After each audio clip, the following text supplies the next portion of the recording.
Nous, je veux dire nous les hommes et les femmes du XXIe siècle, qui que nous soyons sur la planète aujourd'hui, partout dans le monde, nous vivons non seulement une crise économique, politique, morale, écologique, etc. La liste pourrait s'allonger longuement, mais nous vivons aussi, et peut-être surtout, une crise scientifique et philosophique. Très grande crise scientifique et philosophique. Nous sommes dans ce que j'ai appelé dans un de mes livres, dans la désorientation.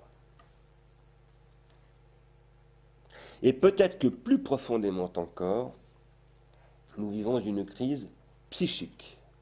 En Chine, par exemple, 15% de la population est identifiée par la puissance publique, par le ministère de la Santé publique, 15% comme dépressive.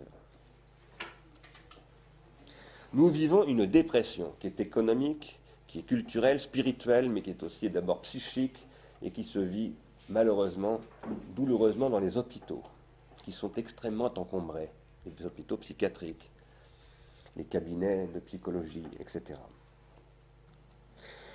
Cette dépression est l'effet d'une énorme perte de confiance, pas simplement dans sa banque, dans Bernard Madoff, ou dans ceux qui ont cru dans Bernard Madoff, et presque tous nos gouvernants ont cru dans Bernard Madoff, y compris M. Strauss-Kahn. Mais une perte de confiance en soi, ce qui est beaucoup plus grave. Une perte de confiance dans les autres, on a peur de son voisin, on se prend un fusil à pompe pour se défendre soi-même, comme on dit. Une perte de confiance dans les groupes, on ne croit plus dans la nation, on ne croit plus dans la citoyenneté.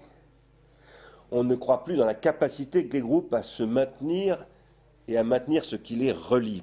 Cette crise, c'est une crise du désir des individus, car ce qui relie les individus s'appelle le désir. C'est une crise du désir des individus, c'est-à-dire de la relation entre les individus, et c'est pas pour rien que nous voyons apparaître cette technologie relationnelle qui s'appelle Facebook. Veux-tu devenir mon ami ? J'ai reçu, je ne sais pas, 250 mails qui me demandaient si je voulais devenir mon ami, l'ami de quelqu'un qui était déjà mon ami, et je répondais à chaque fois, mais je suis déjà ton ami. Alors si je m'aperçois que tu ne le savais pas, c'est qu'en fait tu n'étais pas mon ami, et je suis très déçu. En réalité, c'est parce que quand vous utilisez Facebook, si vous mettez sur Facebook, il y a un automate qui prend votre carnet d'adresse et qui envoie ce message à tout le monde. Mais c'est une automatisation de l'amitié, c'est-à-dire une destruction de l'amitié, car l'amitié n'est pas une relation automatique.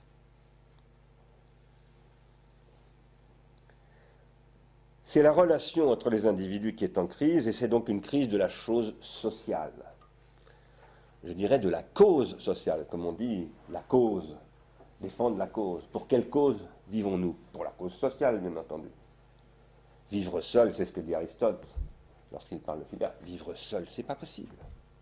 On ne vive. Aristote dit rien n'est plus précieux que l'amitié. Rien n'est plus précieux que des amis. Il dit on peut être Crésus, avoir si on n'a pas d'amis. C'est affreux. C'est la raison d'être du social qui souffre en ce moment, et du psychique du même coup. C'est en fait indissociable.